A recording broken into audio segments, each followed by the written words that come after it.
"What kind of worthless junk did you give me?" my father said.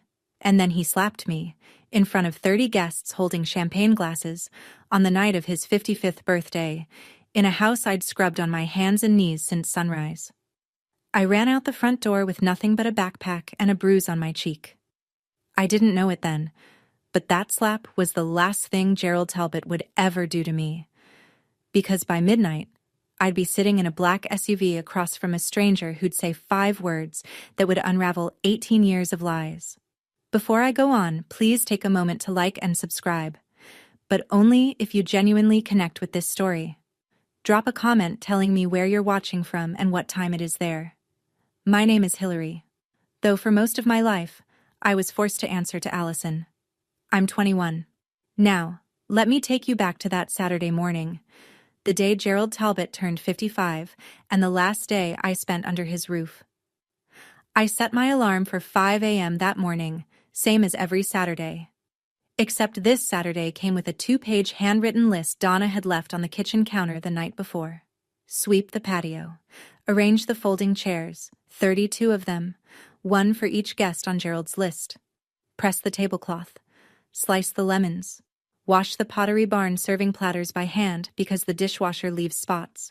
Their house sat on a quiet cul-de-sac in Henrico County, Virginia, a 4-bedroom colonial with a manicured lawn Gerald hired someone to mow, but told the neighbors I did. Inside, the dining table was solid oak, seats 12, polished weekly by me. On the counter, 2 cases of Napa Valley Cabernet and a 3-tier cake from a bakery that charged more for fondant than I earned in a week. My room was downstairs, not the finished basement, the storage closet next to the water heater.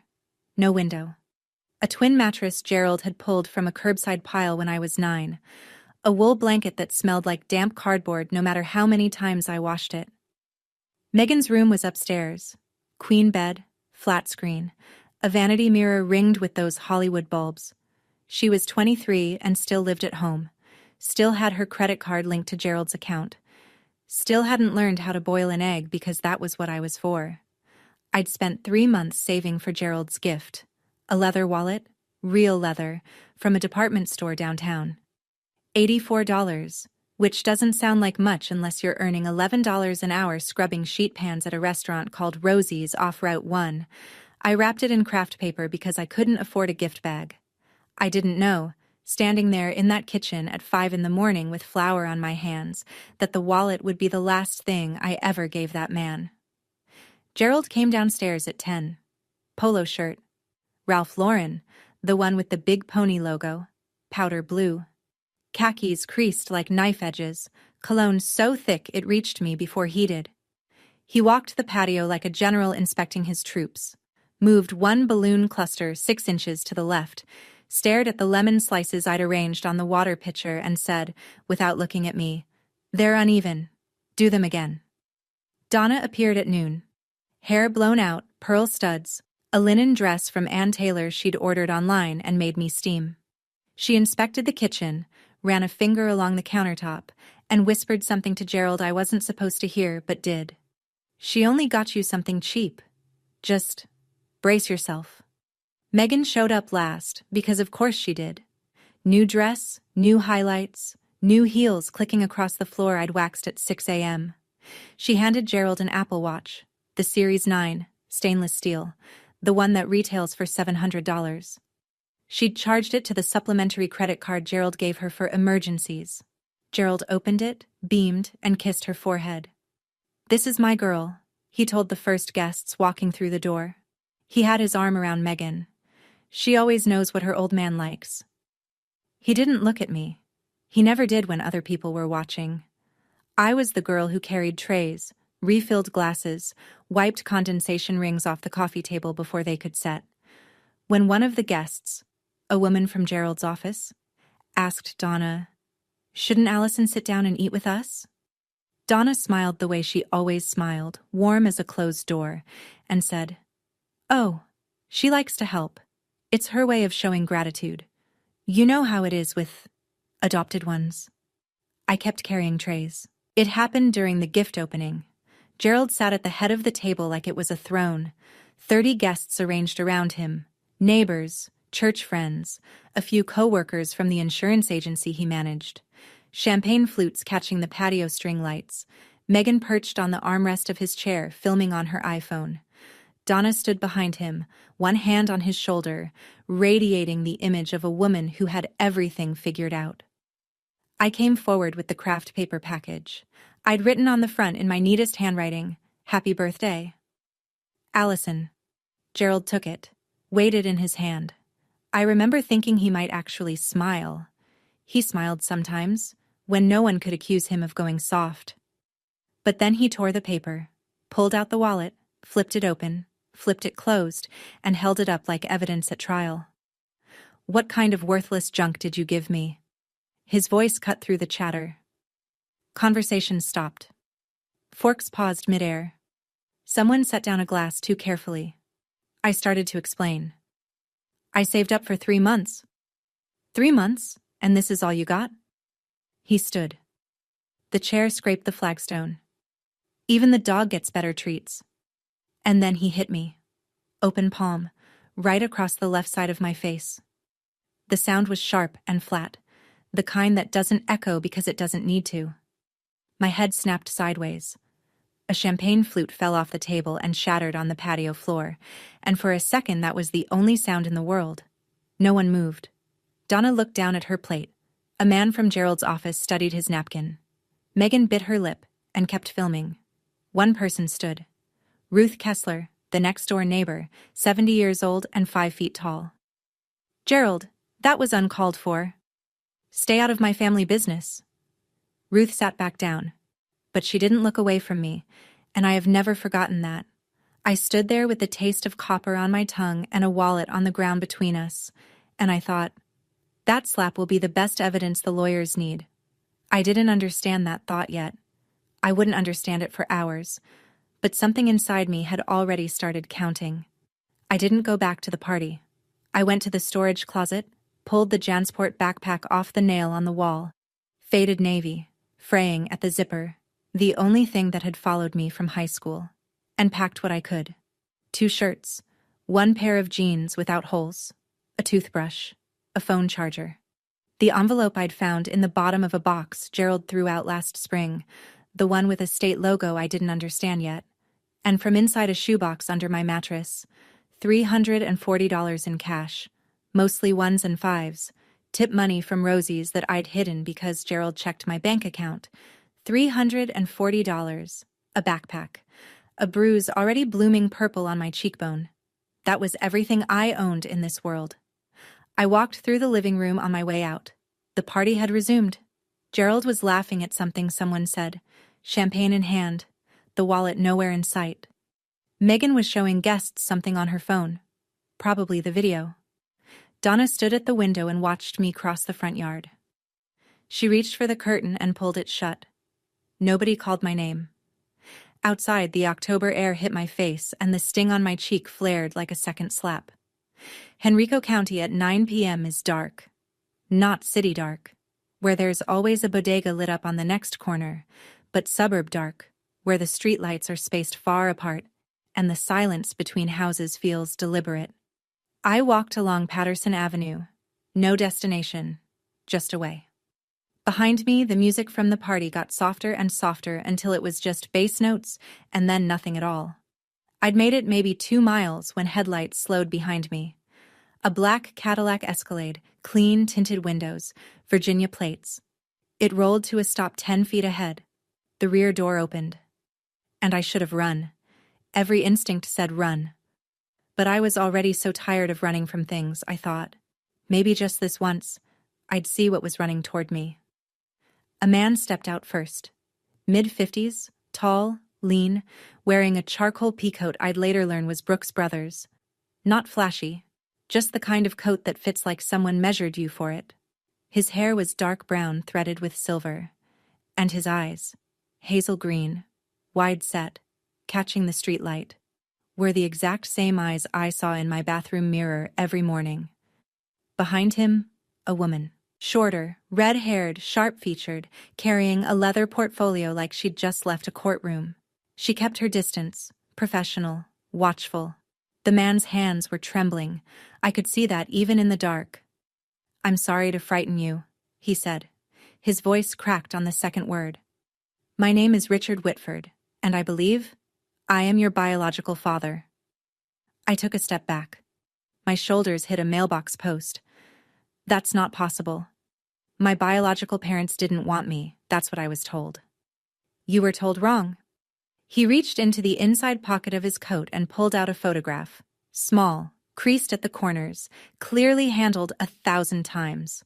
A woman holding a toddler. The woman had auburn hair and cheekbones like mine, and a smile that leaned slightly to the left. The toddler had hazel green eyes. "Her name was Catherine," he said. "She was your mother. She died in a car accident when you were 2, and I have spent every single day since then trying to find you." I looked at the photograph, then at him, then at the photograph again, because the woman in it had the same mouth I did, the same tilt of the head. And looking at her felt like finding a word you've been searching for your whole life. The red-haired woman spoke. "My name is Margaret Hale. I'm Mr. Whitford's attorney, specializing in family law. We're not here to take you anywhere you don't want to go. We've been monitoring your situation through legal channels for several months. Tonight, when our investigators saw you leave the house, we made the decision to approach." "You were watching the house?" Margaret nodded. "The birthday party. Many guests. It was the safest opportunity to confirm your identity visually." She paused. "We also saw you run." I touched my cheek without thinking. The bruise pulsed under my fingertips. Richard Whitford looked at the mark on my face, and something behind his eyes broke very quietly. We sat in the back of the Escalade. Richard on one side, me on the other, Margaret in the front passenger seat with her portfolio open. The engine was running, the heat on low. It was the warmest I'd been all night. Richard told me the story like a man who'd rehearsed it for 18 years and still wasn't ready. Catherine died on I-64 eastbound on a Tuesday morning in March. A delivery truck crossed the median. She was killed instantly. Richard was in the passenger seat. Shattered pelvis, collapsed lung, 4 months in the hospital. Hillary, me, was at home with a neighbor. "While I was in the ICU," he said, "Child Protective Services placed you in emergency foster care. Standard procedure when there's no available parent." I understood that. What I didn't understand was why, when I got out of the hospital and filed to bring you home, they told me I couldn't. A social worker named Leonard Grubb handled the case. Grubb told the family court that Richard had signed a voluntary relinquishment of parental rights, a legal document surrendering custody permanently. Grubb presented the court with a signed form. The judge approved the adoption. "I never signed anything," Richard said. "I was on a ventilator. I couldn't hold a pen, let alone read a legal document, but the court had a piece of paper with my name on it, and that was enough." By the time Richard hired a lawyer and challenged the ruling, it was too late. The adoption had been finalized. The file was sealed. His daughter had a new name, a new family, a new life somewhere in Virginia that he wasn't allowed to know about. "So I hired investigators," he said. "Year after year. It doesn't matter what I spent. I would have spent everything." His voice didn't waver when he talked about the money. It wavered when he said the word, everything. "Leonard Grubb," I said. "How much did they pay him?" Richard looked at Margaret. Margaret closed her portfolio and said, "That's what we intend to prove in court." The SUV was still parked on Patterson Avenue, hazard lights blinking amber against the dark. I sat with my backpack on my lap, clutching the straps like a kid on the first day of school, and I told them about the envelope. Last spring, Gerald had decided Megan needed a yoga studio in the house. That meant clearing the storage closet, my room, and moving my things to an even smaller corner by the furnace. He threw most of my belongings into a garbage bag and tossed it by the curb. I went through the bag before the trash truck came, because that's what you learn to do when nothing you own is safe. You check, and you save what you can. At the bottom of a water-damaged cardboard box, underneath old report cards and a Ziploc bag of baby clothes, I found a manila envelope. Official-looking. The return address had a seal and the words, Virginia Department of Social Services. Inside was a single document, partially redacted, with the heading Title IV, E-Adoption Assistance, Monthly Disbursement Summary. And across the top, typed in plain government font, Allison G. Talbot. I didn't know what Title IV-E was. I didn't know what a disbursement summary meant. But I knew my name was on a government document that Gerald had never shown me, so I folded it up and put it in my backpack. I'd been carrying it for 6 months without understanding why. I pulled it out now and handed it to Margaret. She unfolded it under the dome light, and I watched her expression change. Not dramatically, but the way a poker player's face changes when the final card flips. "This is the adoption subsidy record," she said. "The state of Virginia has been paying Gerald and Donna Talbot approximately $810 per month for your care and maintenance for 18 years. She looked at me. "That's roughly $175,000. How much of it did you ever see?" I thought of the mattress from the curb, the blanket that smelled like cardboard, the closet with no window. "None," I said. Richard turned his face toward the window, and in the reflection of the glass I could see him pressing his jaw shut so hard the muscle jumped. "All those years," I said, half to myself, "he called me a burden. But I wasn't a burden. I was a paycheck." Margaret drove us to a Hilton off Broad Street. Not the Talbot house, not a shelter. Just somewhere clean and quiet and safe. Richard checked us in under his name. Separate rooms, adjoining door, and the first thing I did was stand in the middle of mine and not know what to do. The bed had white sheets that smelled like detergent instead of mildew. There was a window. I opened the curtains and just looked out at the parking lot lights for a long time, because looking out a window from my own room was something I hadn't done in years. While I stood there, the memories came in layers, the way water rises, steady and cold. I started cooking the family meals when I was 10. Gerald said it was to teach me responsibility. By 12, I was doing all the laundry, all the dishes, all the grocery shopping on foot because Gerald wouldn't drive me. Megan got a Toyota Camry for her 16th birthday. I got a bus pass that expired after 1 month because nobody renewed it, so I walked an hour and a half to Rosie's for my shifts. Gerald never let me keep my own documents. No birth certificate, no social security card, no state ID. When I asked for a driver's license at 17, he said, "What for? You don't have anywhere to go."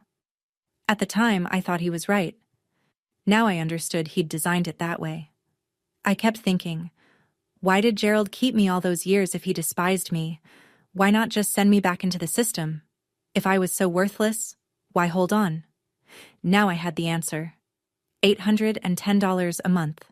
That's why. Have you ever met someone who hated you but refused to let you leave? Someone who made you feel like garbage but held on to you like you were gold? If you have, tell me in the comments. Because I think you already know what that math looks like. Donna's voice echoed in my head the way it always did, sweet and sharp as lemon juice on a cut. "Gratitude, Allison.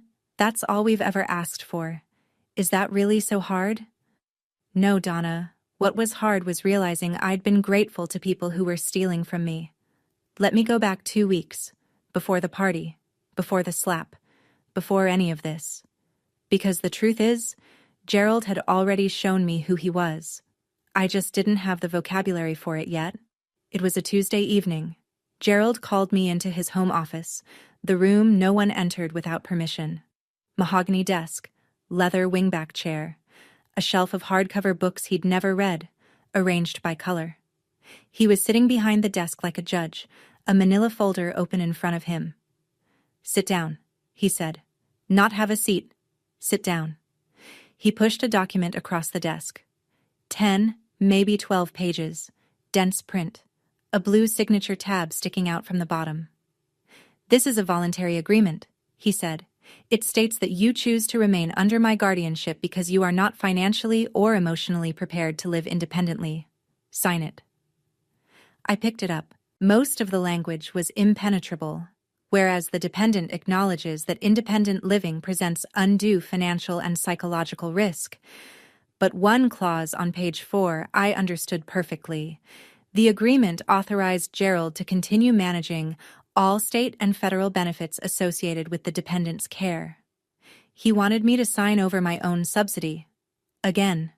This time voluntarily, with my adult signature, so he could keep collecting even after I aged out of the system. Why do I need to sign this? I asked. Gerald's expression didn't change. Because without this family, you're on the street. You don't have a degree. You don't have savings. You don't even have an ID. So you're going to sign this, and you're going to sign it before my birthday. Consider it your gift to me. I didn't sign. I asked for more time. Gerald said nothing, just closed the folder and placed it back in the desk drawer. Slowly, the way you put a loaded gun in a safe. That's why he hit me at the party. It wasn't about the wallet. It was never about the wallet. It was because I'd told him no for the first time in 18 years and he couldn't stand it. Back at the Hilton, the morning after. I woke up at 5 a.m. out of habit. Heart pounding, already running through the chore list in my head before I remembered. There was no list. There was just a hotel room with white sheets and a window full of gray October sky. A knock on the adjoining door. Richard, already dressed, holding 2 cups of coffee from the lobby. He set one on the desk and sat in the chair across the room. Not close, not far, just present. Like he was afraid that if he moved too fast, I'd disappear again. Margaret arrived at 8 with a garment bag. Inside, a pair of new jeans and a cream-colored cashmere sweater, still tagged. Something clean to wear, she said, practical as always. I took them into the bathroom and put them on and looked at myself in the mirror for a long time. It was the first time in my life I was wearing something that no one else had worn first. When I came out, Richard's eyes went red at the edges, but he didn't cry. He just nodded and said, Catherine had that same look, like she was deciding whether to trust the mirror. I sat on the edge of the bed and said what I'd been thinking all night. I need proof. Not the photo, not the story. I need a DNA test.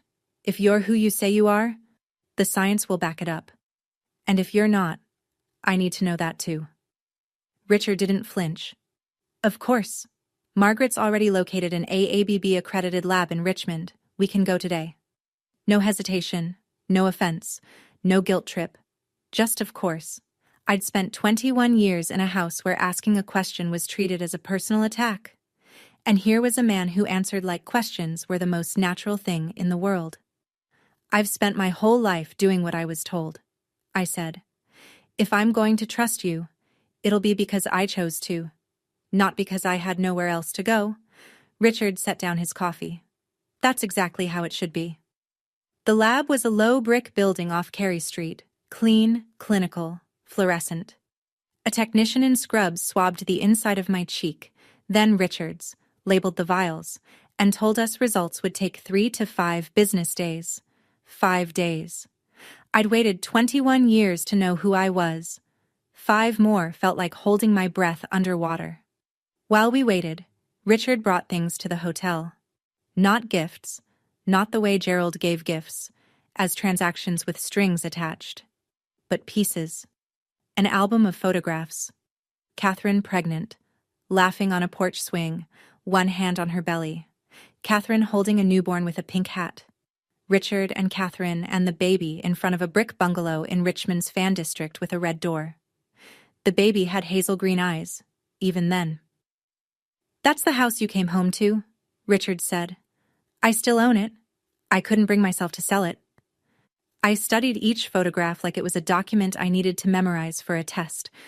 My mother's face, her hands, the way she stood, slightly tilted, weight on her left foot, the same way I stand when I'm not thinking about it. She's beautiful, I said. You look exactly like her, he said, especially the eyes. On the 5th day, Margaret called. I was sitting on the hotel bed with the album open to a photo of Catherine blowing out birthday candles when my phone rang. 99.998% probability of paternity, Margaret said. It's confirmed. Richard Whitford is your biological father. I didn't say anything for a while. I just held the phone and looked at the photograph and felt something crack open in my chest. Not break, not shatter, but open, the way a door opens when someone finally turns the handle from the other side. 99.998%. A number. But for me, it was the first proof in 21 years that I wasn't an accident nobody wanted. Margaret's voice came back on the line, steady and precise. Now, we have enough. The next step is family court. Here's what I learned later. From the court filings, from Ruth Kessler's testimony, from the texts Donna would eventually hand over to Margaret. The morning after the party, Gerald called the Henrico County Police and reported me missing. Not because he was worried, because he was calculating. The officer who responded ran my information and told Gerald what he didn't want to hear. I was 21, a legal adult. If I'd left voluntarily, there was no missing persons case to open.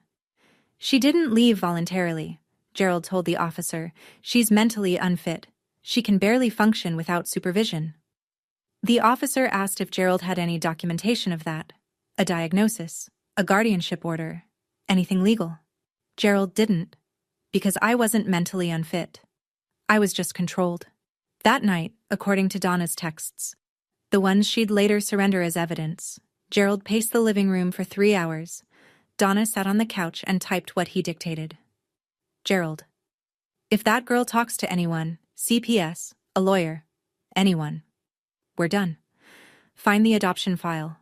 All of it. The originals. Donna. You said she doesn't know anything. Gerald. She doesn't. But if someone shows her where to look. He knew. He'd always known. The forged signature, the bribed caseworker, the subsidy he'd been collecting for 18 years on a child he treated like hired help. Gerald carried all of it in his head the way some men carry debt. Constantly aware, constantly managing, never once considering that the whole structure might collapse. Gerald wasn't afraid of losing me. He was afraid of what I'd find out once I was free. He didn't know that the man he should have been afraid of, the man who'd spent 18 years and a private investigator's retainer trying to find his daughter, was sitting in a Hilton 20 minutes away, assembling a file 3 inches thick. Margaret spread the documents across the hotel desk like a surgeon laying out instruments. This was the second time I saw the evidence. But this time, it had teeth. Look at this, she said, sliding a photocopied form toward me. It was the voluntary relinquishment of parental rights, dated October 2005. At the bottom, a signature, Richard A. Whitford. Neat, deliberate, slightly forward-leaning. Then she placed a second sheet beside it, a certified report from a forensic document examiner, Dr. Elaine Marsh, who had compared the signature on the relinquishment form to 12 known exemplars of Richard's handwriting. Tax returns, mortgage applications, business contracts spanning 20 years. The pen pressure is inconsistent, Margaret said, pointing. The letter formation in the surname doesn't match any of the exemplars. Dr. Marsh's conclusion, and I'm quoting, is that the signature was produced by a hand other than that of Richard A. Whitford, with a high degree of certainty. She let that settle. Then she pulled a third document from the file, a bank record. A personal checking account belonging to Leonard Grubb, the social worker who had handled my case.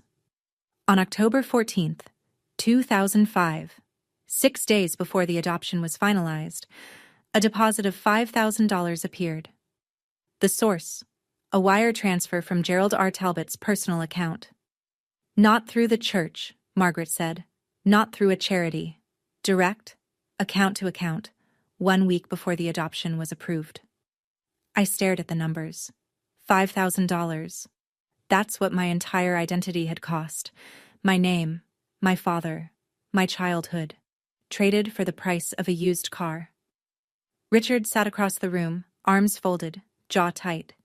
He'd seen these documents before, but watching me see them, that was something different. I could tell by the way he breathed, shallow and careful, like a man trying not to break something by holding it too hard. So the adoption can be undone? I asked.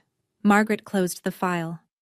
Under Virginia law, an adoption procured through fraud, including forged consent, can be declared void. Yes, it can be undone. 2 days before the court date, a letter arrived at the Hilton's front desk. Addressed to me, Allison Talbot. Not Hillary Whitford, because Gerald still refused to believe I had any other name. Inside, a single page on Gerald's insurance agency letterhead, handwritten, and a photograph. Me, at 3 years old, sitting on Gerald's lap in the living room of the house on the cul-de-sac, wearing a pink dress I don't remember owning. He was smiling. I was smiling. It looked like a family.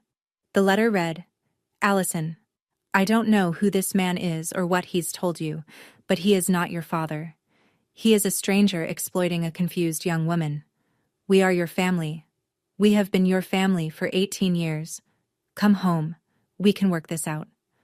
I forgive you for leaving. Dad, I read it 3 times. The word forgive hit me differently each time. First like a door opening, then like a lock clicking shut, then like a hand gripping my wrist. He forgave me. For leaving. After he hit me. I sat on the edge of the hotel bed and felt the room tilt. 18 years of conditioning doesn't shut off because a DNA test says 99.998%. Somewhere inside me, a voice I'd carried since childhood whispered, what if Gerald's right? What if this is all a trick? What if Richard just wants something from you too? I looked at Richard, who was reading in the chair by the window, and said, how do I know you're not the same as him? How do I know you won't just use me for something else? He put the book down. He didn't look hurt. He looked like a man who understood exactly why I was asking. You don't, he said. Not yet. And I'm not going to try to convince you with words, because words are cheap. The DNA doesn't lie. The documents don't lie. And the court will decide what's true. All I'm asking is that you let the evidence speak. He picked up his book again and went back to reading. And that, the not pushing, the giving me room, was the thing that scared me most, because it was so different from everything I knew. That night I couldn't sleep, so I did what I always did when the world stopped making sense. I looked at the evidence. I took the Title IV-E envelope from my backpack and set it on the desk beside Gerald's letter. 2 documents. One from the state of Virginia, confirming that Gerald received $810 a month to take care of me. One from Gerald claiming he was my family. If Gerald loved me, why did I sleep in a storage closet? If Gerald loved me, why didn't I have a birth certificate, a social security card, a single piece of identification with my name on it? If Gerald loved me, why was the guardianship extension he'd tried to make me sign designed to keep the subsidy flowing, not to keep me safe? The answer was in the math. It had always been in the math. Gerald didn't love me. Gerald invoiced me.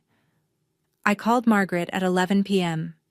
She picked up on the second ring, which told me she'd been expecting this call. I'm going to court, I said. Not because I trust Richard, not fully, not yet, but because I deserve to know the truth. I've earned that. That's all we need, she said. The next afternoon, Derek Simmons came to the hotel. Mid-40s, square-jawed, serious. A social worker with the Virginia Department of Social Services, assigned to review Richard's petition. He asked me about my living conditions growing up. I told him about the closet, the chores, the missing documents, the isolation. He wrote everything down in a small notebook, and when I finished, he didn't say I'm sorry, or that must have been hard. He said, what you're describing, if it's corroborated by the records, constitutes neglect, and the financial component constitutes exploitation of adoption assistance funds. Then he looked at me and added more quietly, this isn't just about your adoption being fraudulent, Ms. Whitford. This is about a system that was supposed to protect you and didn't. I'm not choosing Richard over Gerald, I told myself as Derek left. I'm choosing the truth over the lie I've been living. I didn't witness this part directly. It came out later, piece by piece, through Donna's testimony and the texts she turned over. But I'll tell it the way it happened, because you need to understand who Gerald thought he was walking into that courtroom to face. The night before the hearing, Gerald sat at the dining room table, the same oak table I'd polished every week for 18 years, and rehearsed his testimony with his lawyer. Not Margaret's caliber of lawyer, a general practitioner from a strip mall office who charged by the half hour and had never handled an adoption fraud case in his life. I have all the paperwork, Gerald said. Signed, sealed, stamped by the court. I've been a member of First Baptist for 22 years. I coach Little League. Everyone in this community knows who I am. Donna, sitting across from him, ventured a question. What about the subsidy envelope? What if they ask about the money? Gerald didn't look up. Nobody audits that. We're fine. Megan wandered through on her way to the kitchen and asked, her voice bored, incurious, the voice of someone whose biggest problem was a slow Wi-Fi connection. If Allison doesn't come back, can I turn her room into a walk-in closet? Gerald didn't answer her either.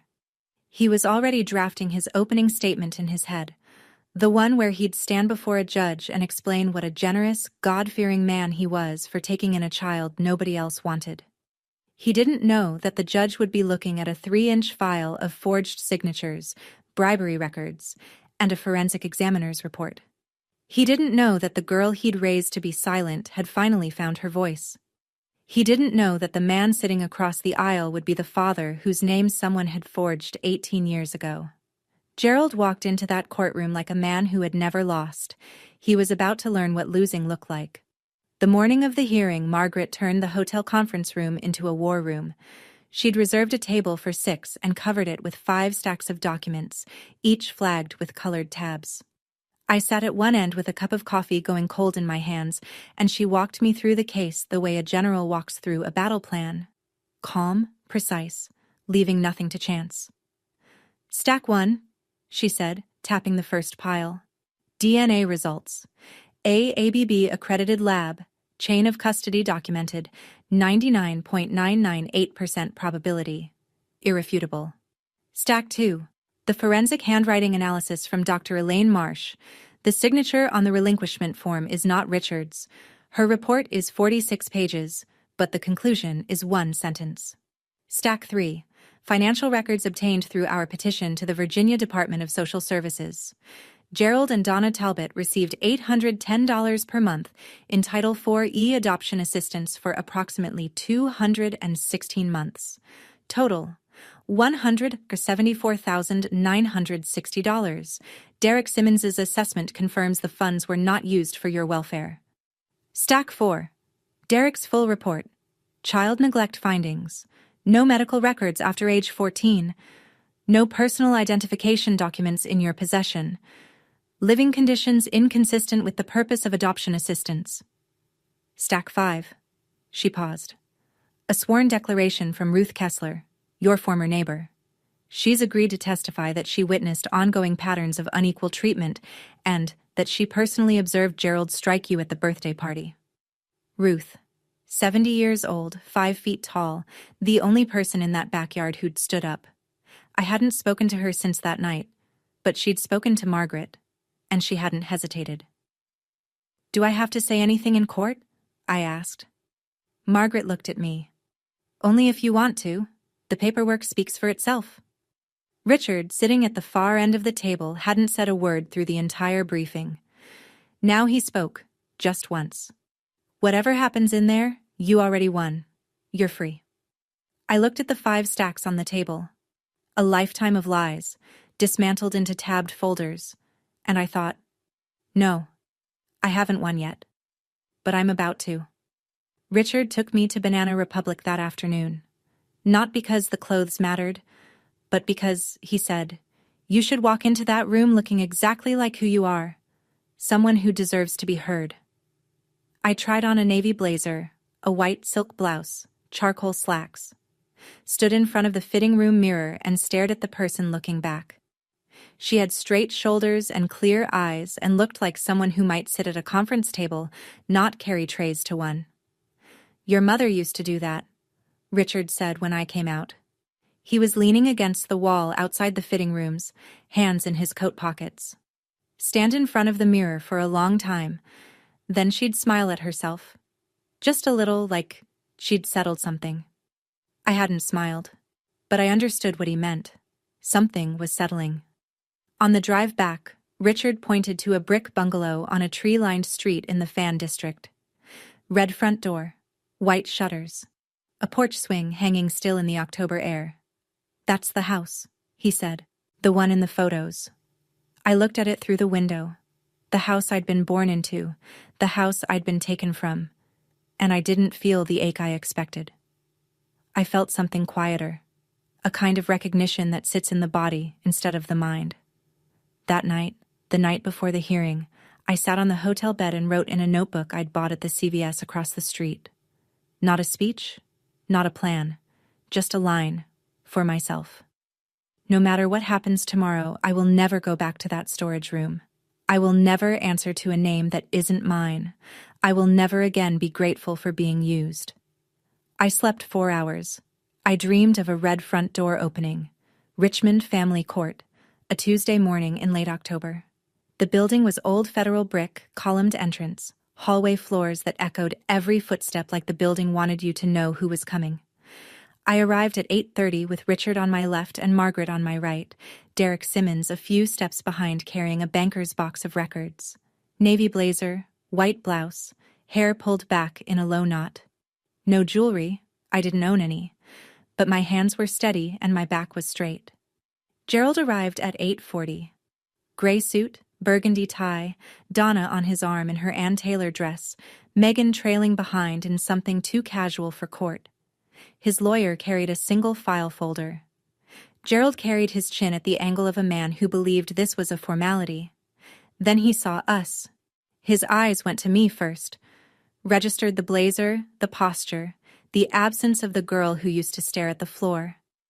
Then they moved to Richard. Then to Margaret. Then to the banker's box Derek was setting on the plaintiff's table. Gerald's face didn't crumble. It recalibrated. I'd seen that look before. The rapid mental arithmetic of a man who controls every variable suddenly realizing there's one he missed. Donna's hand tightened on his arm. Megan pulled out her phone, then thought better of it and put it away. Gerald and I made eye contact across the hallway. For the first time in my life, I didn't look down. The clerk opened the courtroom doors and called the case. In the matter of the adoption of the minor formerly known as Hillary Whitford, now styled Allison Grace Talbot. We walked in, both sides, the same door, different worlds. Margaret stood the way I imagined a scalpel would stand if it could, upright, precise, reflecting light. She addressed the judge, the Honorable Patricia Dwyer, without notes. Your Honor, we are here today to present evidence that the adoption of Hillary Whitford, known for the past 18 years as Allison Grace Talbot, was obtained through fraud. Specifically, the forging of a biological parent's consent to relinquish parental rights, facilitated by a financial payment to the case-assigned social worker. She presented the DNA results first, the lab technician's sworn affidavit, the chain of custody, the number, 99.998%. Judge Dwyer examined the report, adjusted her reading glasses, and set it aside with a small nod.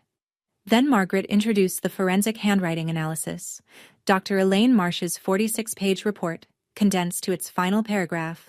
It is my professional opinion, to a reasonable degree of scientific certainty, that the signature on the voluntary relinquishment of parental rights dated October 2005 was not produced by Richard A. Whitford.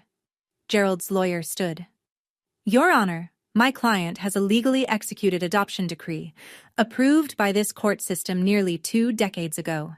The petitioner is attempting to relitigate a settled matter based on a hired expert's opinion. Margaret didn't turn around. Your Honor, a decree built on a forged signature is not settled. It is concealed. We are here to unconceal it. I heard Ruth Kessler shift in the gallery behind me. A man I didn't recognize. Later I'd learn he was a courthouse reporter for the Richmond Times-Dispatch, wrote something in a narrow notebook. 2 women from Gerald's church sat in the second row, their faces tight with the particular discomfort of people watching a reputation disassemble in real time. Judge Dwyer looked at Gerald's lawyer over her glasses. The court will hear the petitioner's full presentation. Continue, Ms. Hale.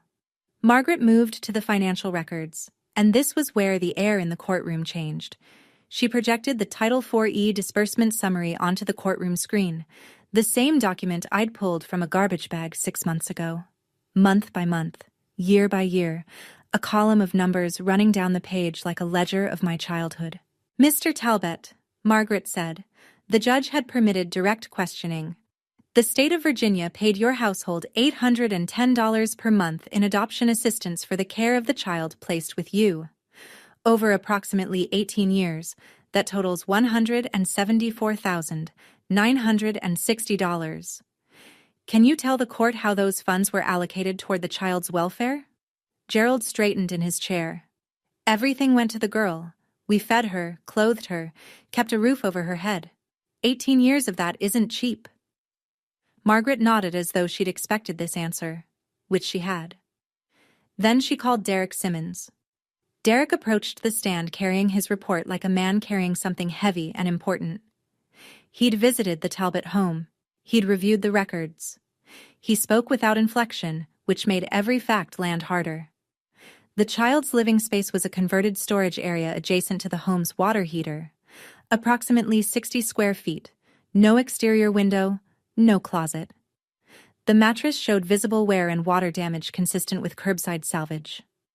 I found no medical records for the child after age 14. No pediatric visits, no dental records, no immunizations after 8th grade. The child had no state-issued identification, no social security card in her possession, and no documented access to her own adoption file. He looked at the judge. In my professional assessment, Your Honor, the living conditions described and observed are consistent with child neglect, not with the intended purpose of adoption assistance funds. Donna started crying. Softly at first, then louder. The performed kind of crying that draws eyes. Gerald squeezed her hand and set his jaw, projecting the image of a husband protecting a fragile wife from unfair accusations. But Ruth Kessler was next. She took the stand in a navy cardigan and sensible flats, and she didn't perform anything. I've lived next to that family for 12 years, Ruth said. I watched that girl mow their lawn, wash their cars, hang laundry in the backyard while the other daughter, the biological one, sunbathed on a lounge chair. I never once saw Allison, Hillary, sit at their dinner table when guests were present. And on the night of Mr. Talbot's birthday, I watched him strike her across the face in front of 30 people because she gave him a gift he thought was beneath him. The courtroom was quiet in the way a room is quiet when everyone in it is recalculating what they thought they knew. Margaret waited for Ruth to step down, then turned back to Gerald. Mr. Talbot, do you know a man named Leonard Grubb? Gerald didn't blink. No. Margaret produced a photograph, printed on glossy stock, date stamped in the corner. 2 men standing at a folding table at an outdoor event. One was Gerald, 10 years younger. Polo shirt, paper plate in hand. The other was a thin man with glasses and a Virginia DSS lanyard around his neck. This was taken at the First Baptist Church community picnic in June 2004, Margaret said. 1 year before the adoption was finalized. The man beside you is Leonard Grubb, the social worker assigned to Hillary Whitford's case. Do you still maintain you don't know him?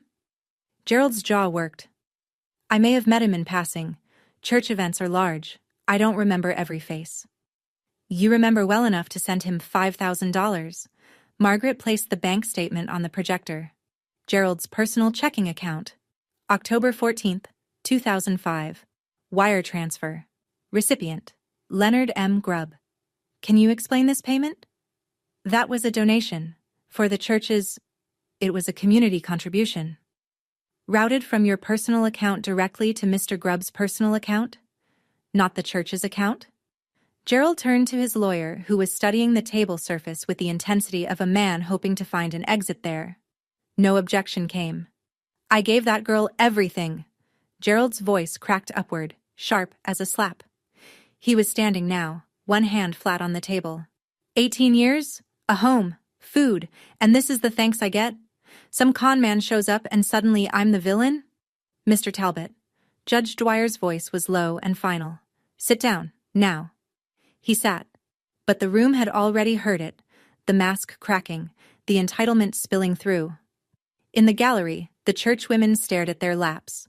The courthouse reporter's pen moved faster. Margaret turned to the judge with the composure of someone who had just watched her opponent do her job for her. Your Honor, we'd like the court to note Mr. Talbot's characterization of his parental role as something he gave and expects repayment for. That is not parenting. That is a transaction. Margaret looked at me. I'd told her the night before, I want to speak. Not because the case needed it. The documents were enough. But because I'd been silent for 21 years and some things need to be said by the person who lived them. Your Honor, the petitioner's daughter would like to address the court if permitted. Judge Dwyer nodded. You may proceed. I stood. Navy blazer, white blouse, hands at my sides. I looked at the judge, not at Gerald, because this wasn't for him. Your Honor, I'm not here for revenge. The word sat in the air for a moment, and I let it. I'm here because for 21 years I didn't know who I was. I didn't know my own name. I didn't know my mother's face. I didn't know that someone was looking for me, or that the papers that put me in that house were built on a forged signature. I paused, breathed. Mr. Talbot said he gave me everything. Here's what everything looked like. A storage closet with no window. A mattress from someone's curb. No doctor visits after age 14. No identification. No birth certificate. I didn't know my own social security number until 2 weeks ago. I worked in that house from the time I was 8 years old, cooking, cleaning, doing laundry, and I was told every day that I should be grateful for it, that without them, I was nothing. My voice didn't break. I'd decided it wouldn't. He slapped me at his birthday party because I gave him a wallet I'd saved 3 months to buy. But the truth is, he slapped me because I wouldn't sign a paper giving him continued control over my life. That's what I was to him. Not a daughter. A line item. I looked at the judge. I'm not asking this court to punish Gerald Talbot. I'm asking this court to tell the truth. Because I deserve at least that.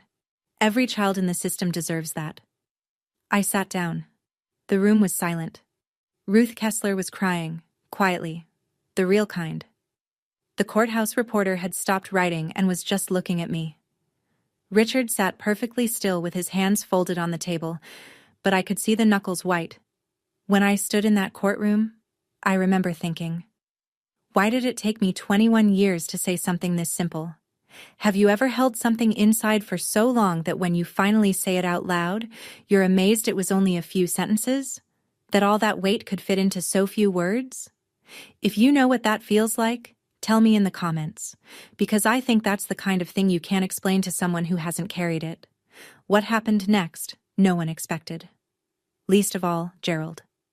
Donna stood up, not from the witness stand. She hadn't been called. She stood from the respondent's bench, smoothed the front of her Ann Taylor dress the way she smoothed everything, and said, in a voice that shook like a wire about to snap, Your Honor, I have something I need to say. Gerald grabbed her wrist. Donna, sit down. She pulled free. It was the first time I'd ever seen her pull free of anything. I wrote the check, Donna said. Her mascara was already running, but this wasn't the performed crying from earlier. This was different. Raw, ugly, the kind that doesn't care about an audience. $5,000 to Leonard Grubb. Gerald told me it was to expedite the adoption process. I wrote the check from our joint account, and I knew what it meant. Gerald's lawyer put his head in his hands. Gerald went red from the collar up, a deep mottled crimson I'd never seen on him before. She's lying, Gerald said. She's confused. She's trying to protect herself. I am trying to protect myself. Donna's voice broke high and desperate. Because I've been protecting you for 18 years, and I can't do it anymore. I watched you hit that girl. I watched you work her like a mule. And I didn't say anything because I was afraid of you, Gerald. I was afraid of exactly this. Judge Dwyer let her finish. The courtroom was so quiet I could hear the fluorescent lights humming above us. Megan sat frozen in the gallery, phone in her lap, mouth open. Mr. Talbot, the judge said, and her voice carried the weight of someone who had seen a great deal and was still capable of being appalled. One more outburst and I will hold you in contempt. Gerald sat still as stone, and for the first time in my life, I saw him look afraid. Judge Dwyer took 12 minutes to review the final documents. 12 minutes. I know because I watched the clock on the courtroom wall. The old analog kind with a second hand that ticks instead of sweeps, and counted every rotation. When she looked up, she didn't address Gerald first. She addressed me. Ms. Whitford. And I will use that name now, because the evidence before this court compels it. The court has reviewed the petition, the forensic handwriting analysis, the financial records, the testimony of the social worker and the neighbor witness, the DNA results, and the statement made voluntarily by Mrs. Talbot. She removed her glasses. The evidence is unambiguous. The voluntary relinquishment of parental rights filed in October 2005 bears a signature that has been determined, by certified forensic analysis, to be fraudulent. The biological father, Richard Whitford, never consented to the termination of his parental rights. The adoption that followed was therefore built on a foundation of forgery and, based on the financial evidence presented, facilitated by a direct payment to the case-assigned social worker. She turned to Gerald. He was sitting rigidly upright, tie still knotted, hands flat on the table. A man holding the posture of authority, while the authority drained out of him. It is the ruling of this court that the adoption of Hilary Whitford, styled as Alison Grace Talbot, is declared void ab initio. The adoption is annulled in its entirety. Gerald didn't move. Furthermore, the court orders Gerald and Donna Talbot to make full restitution of all Title IV adoption assistance funds received, totaling $174,960, to the Commonwealth of Virginia. Donna let out a sound that wasn't quite a word. Finally, this court is referring the matter to the Henrico County District Attorney's Office for investigation of potential criminal charges, including but not limited to forgery in violation of Virginia Code Section 18.2-172, fraud in connection with public assistance, and child neglect under Section 18.2-371.1. The judge set down her papers. The child's legal name is restored to Hilary Whitford, effective immediately. Court is adjourned. The gavel came down, and the sound of it, that single wooden knock, was the loudest thing I'd ever heard in my life. Louder than the slap. Louder than 18 years of silence. It sounded like a lock opening. In the gallery, Ruth Kessler pressed both hands to her mouth. The churchwomen were already standing, gathering their purses, not making eye contact with each other. The courthouse reporter closed his notebook and looked at me with an expression I couldn't quite name. Something between respect and sadness. Gerald sat motionless. His lawyer was already packing up, and for the first time I realized that the man Gerald had hired to defend him couldn't get out of that room fast enough. The hallway outside the courtroom smelled like floor wax and old radiator heat. I was walking toward the exit with Richard on one side and Margaret on the other when I heard the heels. Fast, uneven, the sound of someone not used to hurrying in shoes that weren't built for it. Wait. Megan. Her makeup was ruined. Mascara tracked down both cheeks. Foundation patchy where she'd wiped at it. She looked smaller than I'd ever seen her, which was strange because she'd always taken up so much space. I didn't know, she said. She was breathing hard like she'd been running or trying not to. About the money, the subsidy. I thought Mom and Dad were paying for my school out of Dad's salary. I didn't know it was... She stopped. She couldn't finish the sentence, and I understood why. The sentence ended with your money, and saying it out loud would make it real in a way she wasn't ready for. I looked at her. The girl who'd gotten the Apple Watch, the Toyota Camry, the queen bed, the highlighted hair, the credit card that never declined, the girl who'd laughed when Gerald hit me and filmed it on her phone, the girl who'd asked if she could turn my closet into storage for her shoes. Part of me wanted to scream. Part of me wanted to walk away without a word. But what I felt, standing there in a courthouse hallway with my legal name restored and my actual father beside me, wasn't rage. It was clarity. I hope you figure out who you are without his money, Megan, I said. I really do. But that's your journey, not mine. She nodded once, and I saw something pass across her face. Not guilt exactly, but the beginning of it. The hairline fracture before the break. Margaret touched my arm lightly. Richard was holding the door open. I walked toward them and didn't look back. Not because I was angry, but because for the first time I had somewhere to walk toward instead of just away from. Gerald was standing at the bottom of the courthouse steps. He looked diminished. Not physically. He was still a big man, still broad in the shoulders, but something structural had given way. His tie was loosened. His suit jacket was unbuttoned. Donna sat in their Buick at the curb, forehead against the steering wheel, engine running. I was halfway down the steps when he said it. The name he'd assigned me 21 years ago, the name a judge had just struck from the record. Allison.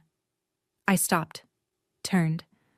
He looked at me the way he always had, like I was something he owned and couldn't quite figure out the value of. But now there was something else underneath it. Something that might have been fear if Gerald Talbot were the kind of man who admitted to being afraid. After everything I did for you, he said, after 18 years under my roof, this is how you repay me. I stood on the steps in my navy blazer with October sunlight on my shoulders, and I felt, for the first time, the full weight of what he'd just said. Not anger. Recognition. Because even now, even with the judge's ruling still ringing in the air, even with a forensic report proving he'd forged a man's signature to steal that man's daughter, Gerald Talbot believed he was owed something. My name is Hillary, I said, and you didn't do anything for me. You did everything to me, and now it's over. I turned and walked down the remaining steps. Richard was waiting by the Escalade, door open. He didn't say anything.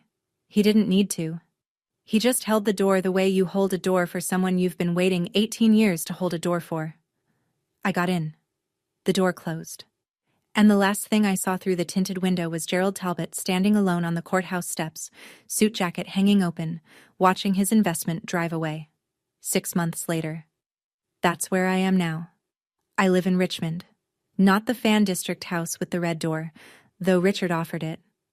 I have an apartment off Gray Street, a studio with tall windows that let in so much morning light, I sometimes just stand there for a minute before starting my day. The windows were the first thing I looked for when I went apartment hunting. I spent 18 years in a room without one. Now I need to see the sky when I wake up. I'm studying for my GED. I'm also enrolled in the culinary program at Reynolds Community College, which is ironic, I know. Gerald made me cook every meal for 18 years, and now I'm choosing it. But that's the difference, isn't it? Between something done to you and something you decide to do. The ingredients are the same. The meaning is completely different. Richard and I have dinner every Sunday at the bungalow. He's not a great cook. His specialty is overcooked salmon and slightly burned garlic bread. But he makes it himself, and he sets the table for two, and he asks me about my week, and listens to the answer. We're not perfect. There are awkward silences. There are moments when neither of us knows what to say, because you can't recover 18 stolen years over salmon, but he's there, every Sunday, without fail. As for the Talbots, Gerald and Donna are awaiting trial. Forgery, fraud, child neglect. The house in Henrico County is under a second mortgage to cover the restitution payment. Gerald was asked to resign from his position at First Baptist's Board of Deacons. He did not go quietly. Donna, who cooperated with the investigation, may receive a reduced charge. Megan moved in with an aunt in Fredericksburg and got a job at a retail store. The first job she's ever had. I go to therapy every Thursday. A woman named Dr. Torres who has a small office with a ficus plant and doesn't tell me how to feel. She just asks questions and lets me find my own answers, which, after 21 years of being told what to think, feels like learning a new language. Healing doesn't happen overnight. Some mornings I still wake up at 5 a.m. with my heart racing, already mentally cataloging chores that no longer exist. But then I open the curtains, and there's the sky, and I remember where I am. I want to be clear about something before I go. This story isn't about revenge. I know it might look that way. The courtroom, the ruling, the restitution order, the criminal charges.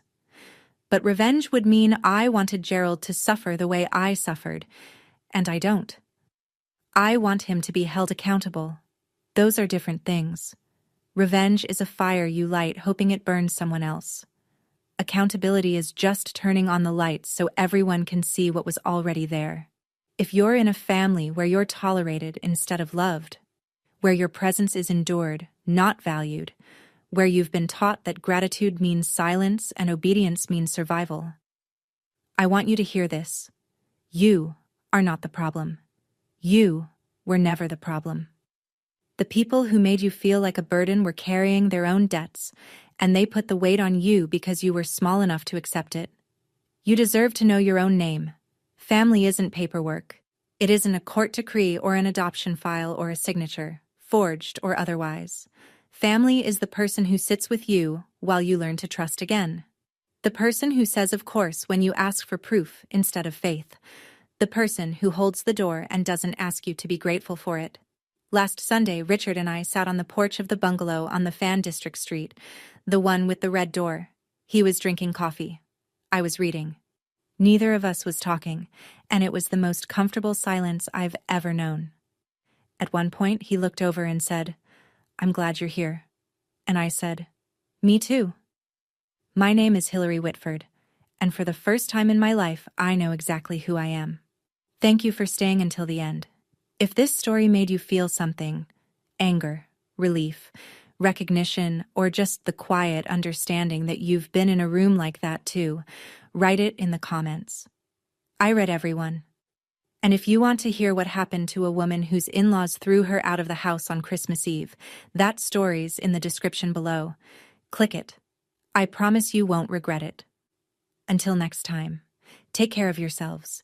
And if someone's still telling you that you should be grateful for being mistreated, you have permission to stop listening.